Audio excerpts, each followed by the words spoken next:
Hello students, सर्वांगसम आकृतियों के बारे में आप अपनी छोटी क्लासेस में पढ़ चुके हैं। सर्वांगसम शब्द का अर्थ होता है सभी अंग समान। तो आपको मैं कुछ उदाहरण देता हूँ, आपको पुरानी चीज़ें याद भी आ जाएंगी। एक ही बैंक द्वारा जारी किए गए दो एटीएम अगर आप अपने हाथ में रखें और एक एटीएम को दूसरे के ऊपर रखें तो दूसरा एटीएम दिखाई नहीं देगा आपको। एक ही वर्ष में बने दो 5 रुपए के अगर आप सिक्के लें, एक को दूसरे के ऊपर रखें तो वो दोनों आपको दिखाई नहीं देंगे। ठीक है, तो वो दिखाई इसलिए नहीं देते क्योंकि वो दोनों सर्वांगसम है। सर्वांगसम का अर्थ है उनका माप और आकार दोनों ही समान है, बराबर है।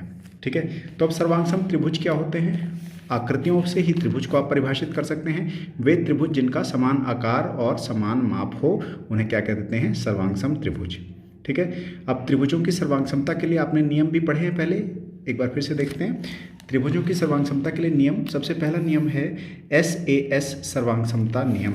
SAS यानी कि भुजा, कोण। भुजा S मतलब साइड, अंग्रेजी में साइड कहते हैं, एंगल को कोण कहते हैं, और साइड SAS सर्वांगसमता नियम। ये क्या होता है?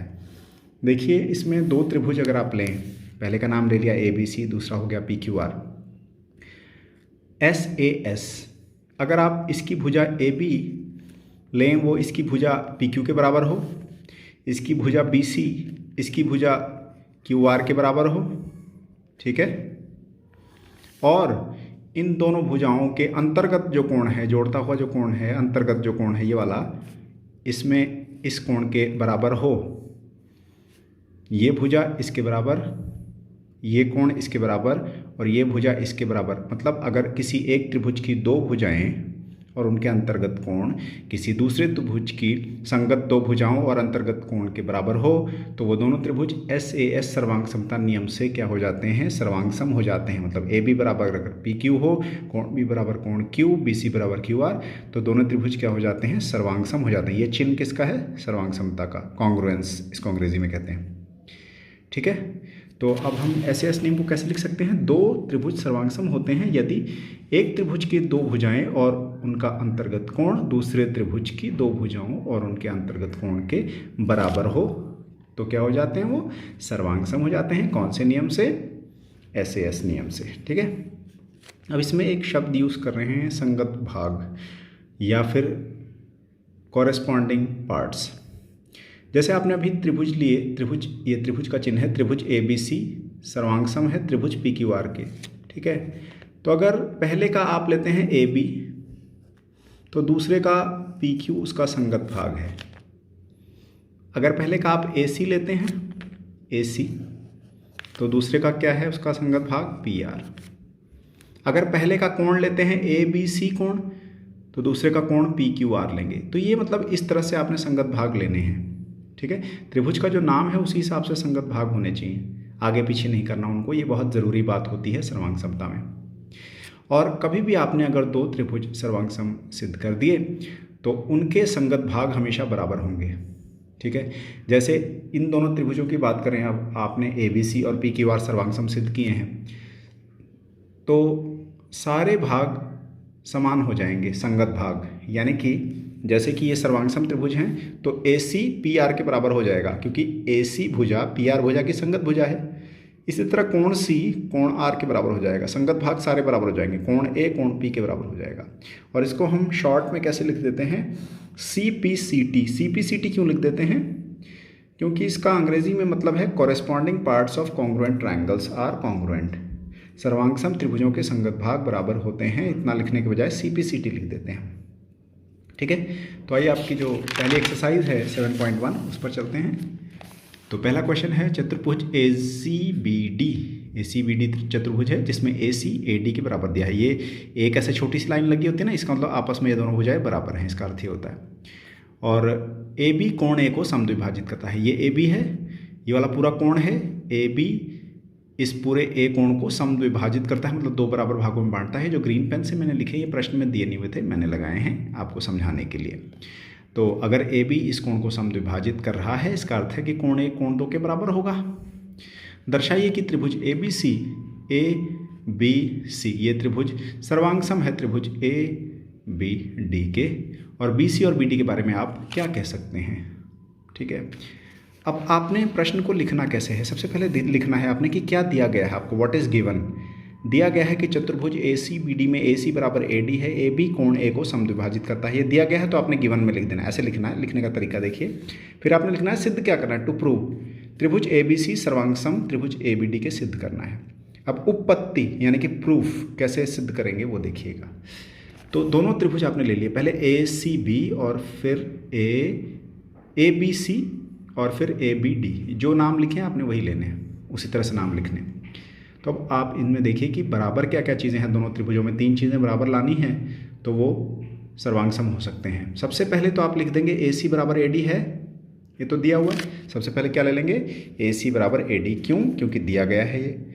अब क्या कोण 1 कोण 2 के बराबर है इन दोनों त्रिभुजों में, कोण 1 कोण 2 के बराबर है, बिल्कुल है।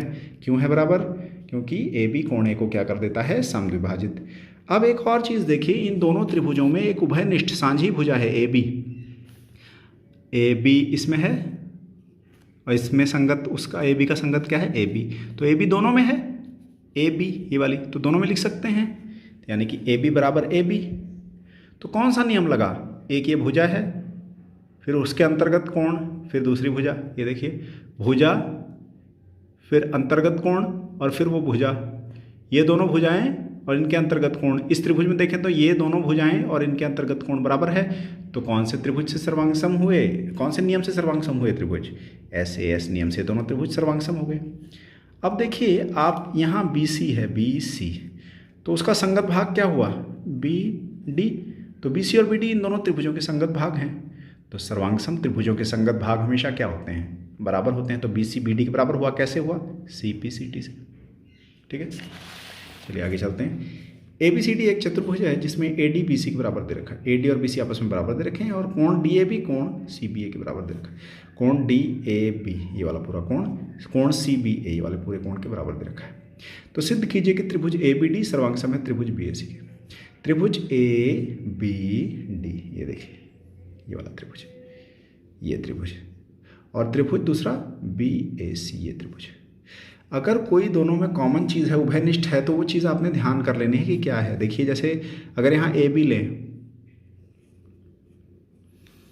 तो यहाँ बी ए है। अब ए बी बराबर ए बी नहीं लिखना पिछले प्रश्न की तरह आपने, यहाँ ए बी तो दूसरे में लिखेंगे बी ए। दोनों की कॉमन साइड है, कॉमन भुजा है, तो लिख सकते हैं कि ए बी बराबर बी ए। एक तो चीज़ ये हो गई। दूसरा एक और चीज़ क्या हो गई कि ए डी इस त्रिभुज के किसके बराबर है, बी सी के दे रखा है वो तो आपको, है ना। और एक कोण डी ए बी, ये देखिए कोण D A B C B A संगत कोण बराबर दे रखे हैं। ठीक है, तो आप क्या ले रहे हैं, एक ये भुजा ले रहे हैं, एक ये भुजा उभयनिष्ठ ले रहे हैं दोनों में, और इनके अंतर्गत कोण ले रहे हैं।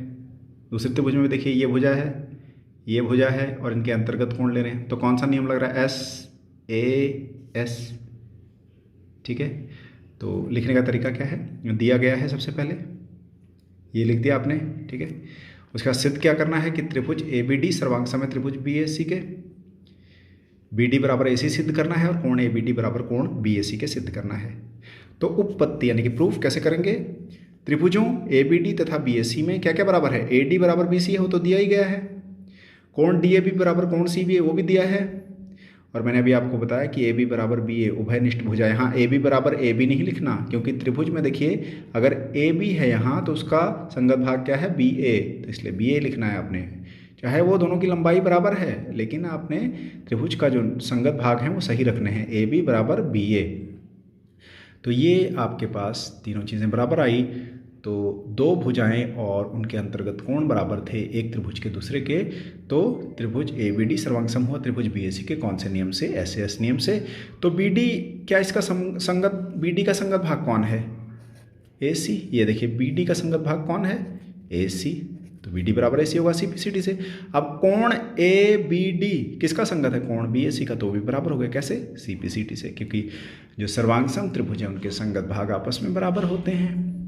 तो चलिए अब आप देख लेते हैं कि आज आपका होमवर्क क्या है। होमवर्क में आपने ये 2 क्वेश्चन करने हैं, बहुत ही आसान क्वेश्चन है। ये ए डी बी सी के ऊपर लंब है और ये दिया गया है आपको, और ये दोनों त्रिभुज सर्वांग सम सिद्ध करने हैं। और दूसरे में पी एस जो है वो कोण पी का समद्विभाजक है, मतलब ये दोनों कोण बराबर हैं, तो आपने ये दोनों त्रिभुज सर्वांग समसिद्ध करने। तो ये आपने कर लेना अपने आप, बहुत आसान है दोनों। तो आज की वीडियो में इतना ही, अगली वीडियो तक प्रैक्टिस करते रहिए। All the best.